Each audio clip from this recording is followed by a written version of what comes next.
Itu untuk apa, Pak? Untuk next generation. Untuk generasi yang akan datang. Orang yang tidak perlu tapera. Oh iya, orang yang baru lahir udah disiapin rumahnya. Iya. Kenapa, Pak? Karena dia sendiri tidak punya rumah. Iya. Bayangkan itu, Pak. Kan berarti dia bagus itu, jujur. Iya. Dia sendiri tinggal di tenda. Iya. Dia memikirkan rakyatnya, rumah rakyatnya. Bayangkan itu. Siapa yang tinggal di tenda itu? Gaddafi tinggal di tenda? Iya. Oh, baru tahu saya. Oke. Iya, Pak. Ini nih. Bisa nggak? Iya. Nah, mungkin itu untuk pegawai negeri, ya, TNI, Polri, pegawai BUMN. Itu selama 30 tahun lebih saya itu dipotong terus. Tapi nggak tahu, nggak terasa. Waktu saya pensiun dikembalikan uang itu. Oh, ada. Tapi nggak tahu apakah itu memang uang tabungan saya, apakah ada untungnya, apakah ada apanya, nggak jelas. Nggak dijelaskan? Nggak ada penjelasan sama sekali.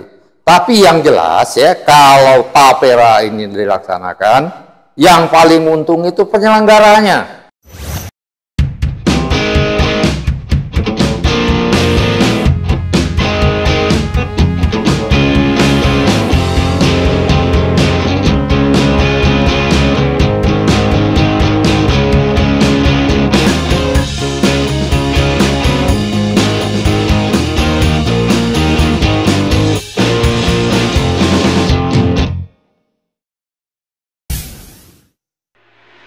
Assalamualaikum warahmatullahi wabarakatuh. Jumpa lagi dengan Kang Mizan di TV Masumi dan channel Bang Yani.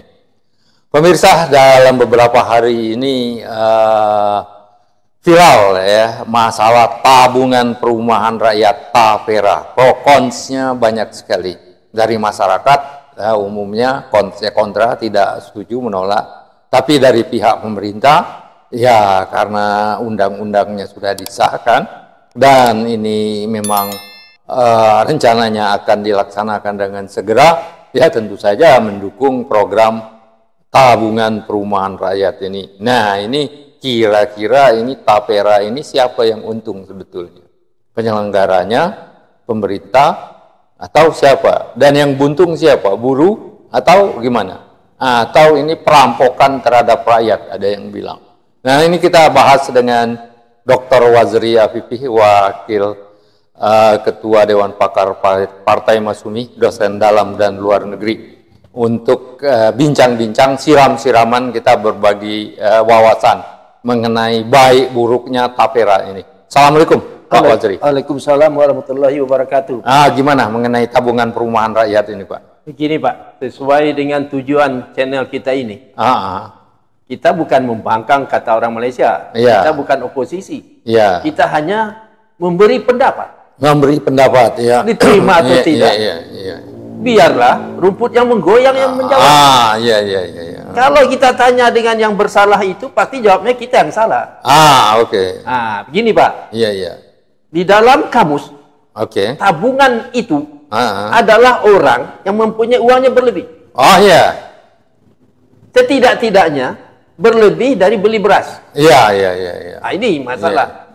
Kelebihan dari beli beras ditabung. Bisa. Untuk tapi kalau ada, untuk membeli beras saja tidak cukup. Bagaimana menabung? Inilah yang perlu dianalisa oleh pembuat kebijakan dan pemberi pengusulkan, yang menerima, yang mengusulkan, yang menyetujui. Program ini, Pak. Kadang-kadang kita menjadi malu, Pak, dengan orang asing. Malu dengan orang asing. Sebabnya kata orang asing, pikirannya itu pikiran kamus. Betul-betul saja. Kalau bertabungan, ya gaji orang di sini, gaji orang DKI ini yang paling tinggi kan, Pak? Berapa? 5 juta. 5 juta sekitar $300. Itu gaji 1 minggu orang, atau itu paling rendah. Atau 1 minggu, atau atau 2 hari, Pak. Orang asing. Nah, orang Amerika sana lah. 5 juta itu ya. Hanya gaji 5 juta. Kalau gaji untuk 3 hari, mau menyimpan atau menabung, kan tidak masuk akal. Iya. Oleh sebab itu, kita harap pembuat kebijakan berpikir lagi. Iya, iya. Apakah perlu tapera itu saat sekarang ketika gajinya tidak cukup disuruh menabung? Iya, iya, iya. Betul. Bagi orang yang bergaji kecil, Pak, nabung itu katanya 3%. Iya. 2,5% potong gaji. Iya. 0,5% diberi oleh majikan. Pengusaha. Iya. Pertama parah. Sedangkan menaikkan gajinya saja. Iya, pengusaha tidak bisa. Iya, iya, iya, iya. Nah, sekarang ada akal, Pak. Iya, gimana tuh? Ada akal. Tapera ini boleh dijalankan, tapi ada syarat. Gimana syaratnya? Pengusaha ini tidak membayar lagi kepada tukang pala. Iya, iya, iya. Tukang pala apa tuh? Iya, preman-preman ya, banyak bayar ya. Ya, premannya ada 2. Preman berdasi yang banyak. Iya. Iya, iya, iya. Sebabnya negeri ini tidak bisa membayar buruh yang tinggi karena masalah tukang pala. Iya, iya, banyak sekali tukang pala gitu. Ya, melapor kepada atasan, kepada yang berkuasa. Iya, iya. Itu dia bilang seperti tak tahu. Iya, iya, iya. Mungkin nih kayak bukan nuduh ya. Iya, iya. Mungkin dia berpola pikir pala. Iya, iya, iya, iya. Oke. Nah, ini masalah, Pak. Masalah betul. Jadi oleh sebab itu, sebelum tapera ini dilakukan, semua dibersihkan dulu. Iya. Semua. Yang penting tukang palanya. Tukang palaknya itu ya. Tukang terutama tukang palak berdasi. Tukang palak berdasi. Kalau tukang palak yang otot, bisa diselesaikan dengan polisi yang jujur. Iya. Tapi kalau tukang palaknya berdasi, kelihatannya tersenyum. Iya. Tapi perintah isi tas aku. Iya. Ini masalah. Iya. Jadi masalah ini dulu, Pak, diselesaikan. Iya. Baru tapera dijalankan. Jadi kalau menurut Dr. Wasri, tapera ini kedua. Masalah penting itu sekarang masalah kesejahteraan buruh ya. Nah, kalau dari saya ya, ini pengalaman panjang. Kalau dulu taperum itu, tabungan perumahan. Oh, sudah ada dulu. Ya, mungkin itu untuk pegawai negeri ya, TNI, Polri, pegawai BUMN. Itu selama 30 tahun lebih saya itu dipotong terus, tapi nggak terasa. Waktu saya pensiun dikembalikan uang itu. Oh, ada. Tapi nggak tahu apakah itu memang uang tabungan saya, apakah ada untungnya, apakah ada apanya, nggak jelas. Nggak dijelaskan? Nggak ada penjelasan sama sekali. Tapi yang jelas ya, kalau tapera ini dilaksanakan, yang paling untung itu penyelenggaranya. Ya, maksudnya pengelolanya. Ya, dia dapat angsurannya, iuran. Mungkin 0,5 triliun, mungkin 1 triliun sebulan. Gaji mereka 50 juta, 100 juta. Mereka dapat mobil, ya, dapat perumahan, ya, kantor yang mewah, jalan-jalan ke luar negeri. Itu pasti mereka untung. Tapi buruh kita yang gajinya hanya 5 juta, yang panas terik sehari kerja itu, yang makannya aja sebenarnya nggak cukup 5 juta itu ya, mungkin makan nasi dengan ikan asin aja. Dipotong juga itu sakit. Di samping sakit itu keadilannya nggak ada. Buruhnya menderita, pengelolanya dapat uang ratusan juta per bulan, ya, dapat fasilitas mobil mewah, kantor mewah, jalan-jalan ke luar negeri. Ini nggak adil sekali menurut saya. Jadi tapera harus bukan diundurkan, dipikirkan kembali. Dipikirkan kembali, terutama kalau dari saya dijelaskan. Ya, yang wajar lah. Ya, gaji pengelolanya itu yang gaji wajar lah. Komisarisnya yang wajar lah. Jangan banyak-banyak. Jangan banyak-banyak. Karena kalau dalam pasar yang benar ya, pengelolaan yang benar, untuk mengelola tapera itu, saya aja masih sanggup, nggak sukar kan itu.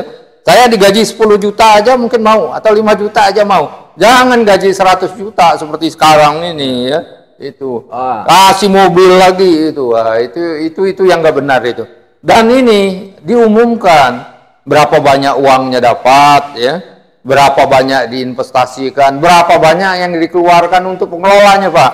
Itu supaya mereka tahu, jangan rakyat susah menderita, mereka dapat gajinya ratusan juta per bulan, sedangkan buruhnya 5 juta kerja. Mereka kan nggak kerja di ini terik matahari. Nah itu Pak Waziri. Waktu Bapak dulu ikut serta sebagai anggota Taperum. Iya betul.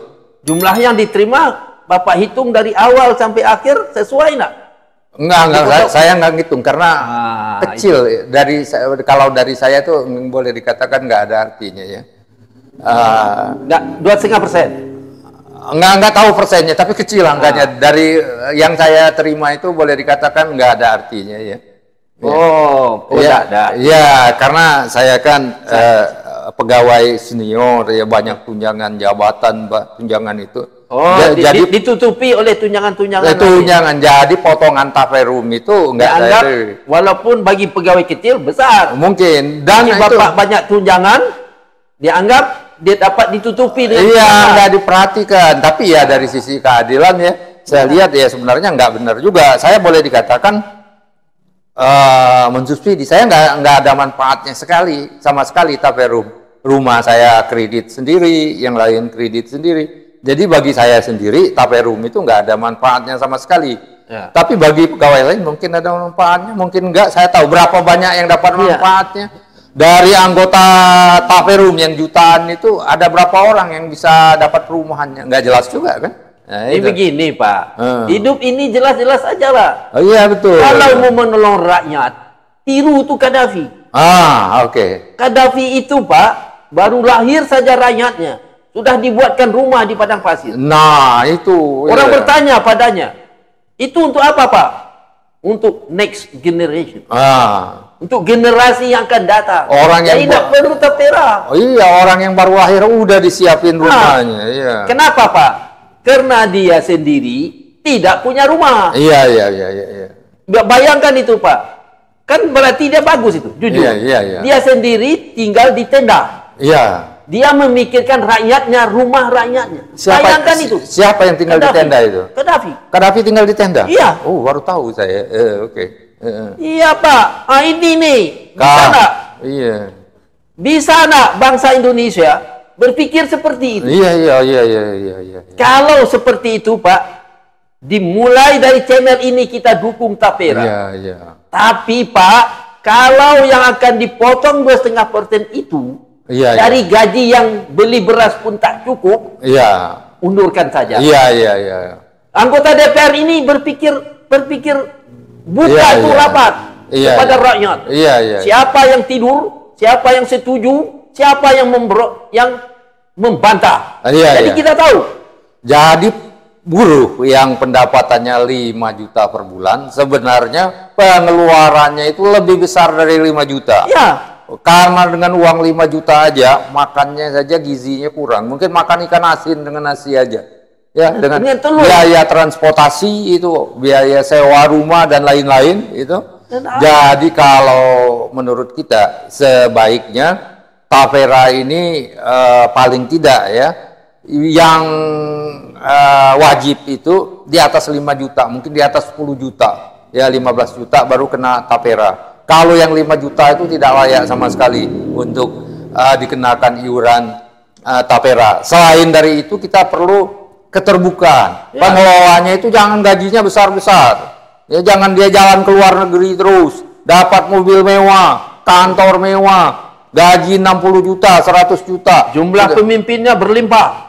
Jumlah direksinya banyak sekali. Komisarisnya banyak sekali. Itu semuanya ratusan juta. Balas jasa dengan partai. Ya ini yang benar. Jadi uang itu sebenarnya bukan untuk membantu rakyat, bukan untuk membantu buruh, tapi untuk membantu partai, untuk membantu penyelenggaranya supaya bisa beli Mercedes-Benz, bisa menyumbang kepada partai dalam tanda petik ya mungkin ya, bisa menyumbang kemana-mana. Nah ini sangat tidak adil sebenarnya. Ini melanggar sila keadilan sosial. Kalau direksinya gajinya 60 juta, 100 juta, sedangkan karyawannya untuk menyumbang Tapera hanya gajinya 5 juta, 6 juta. Ini sangat tidak adil sekali dan bertentangan dengan Pancasila, sila keadilan sosial. Nah ini gini Pak, ini Bapak, saya mau tahu, tanya kalau Bapak tahu. Iya, boleh. Gaji direksi BPJS itu berapa Pak? Wah, itu saya nggak tahu pasti, tapi terang sangat mewah. miliaran per bulannya. Ya. Komisarisnya itu. Ya. Itu kalau BPJS itu saya nggak tahu pasti, tapi saya yakin per bulannya ratusan juta. Jangan-jangan ada yang mencapai miliaran. Komisarisnya juga miliaran rupiah kemungkinan. Yang jelas mewah, ya sangat-sangat mewah. Gaji direktur Pertamina? Wah, itu apalagi itu, Pak. Ya. Kenapa dia nak ambil dari situ saja?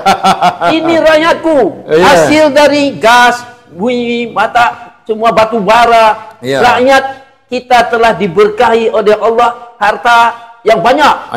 Oleh sebab itu, kami akan tiru cara Gaddafi. Belum lahir kalian, sudah ada. Rumah disediakan. Sangat setuju. Jadi ini Pak, ini sebelum ditutup. Saya berpikir cara orang kampung. Orang kampung nih Pak, di dalam keadaan negara berkata utang banyak. Kenapa dibuat macam-macam sumber uang dari rakyat? Apakah itu untuk bayar utang? Atau duit sudah tidak ada? Betul. Ini orang kampung Pak bertanya. Jadi akan menjawab ini siapa ini? Apakah anggota DPR? Atau penguasa. Nah, ini Pak. Jadi betul. Jadi demikian pemirsa, saya kira kalau pesan kita tapera ini untuk ditinjau ulang lagi ya. Terutama batas yang kena tapera itu kewajibannya. Kalau 5 juta kayaknya sangat tidak layak. Kemudian kita ingin itu supaya gaji direksinya itu dan komisarisnya itu jangan banyak-banyak Pak ya. Dan juga jumlahnya jangan banyak-banyak juga lagi.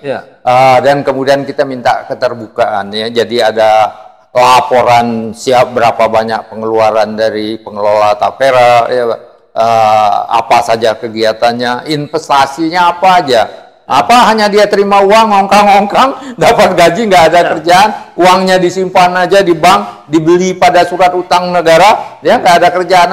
Ini sangat merugikan kita dan sangat membodohi rakyat. Nah, ini melanggar pembukaan Undang-Undang Dasar 45 bahwa negara itu harus mencerdaskan bangsa. Dengan adanya tapera ini kelihatannya makin banyak rakyat itu dibodohi oleh penguasa.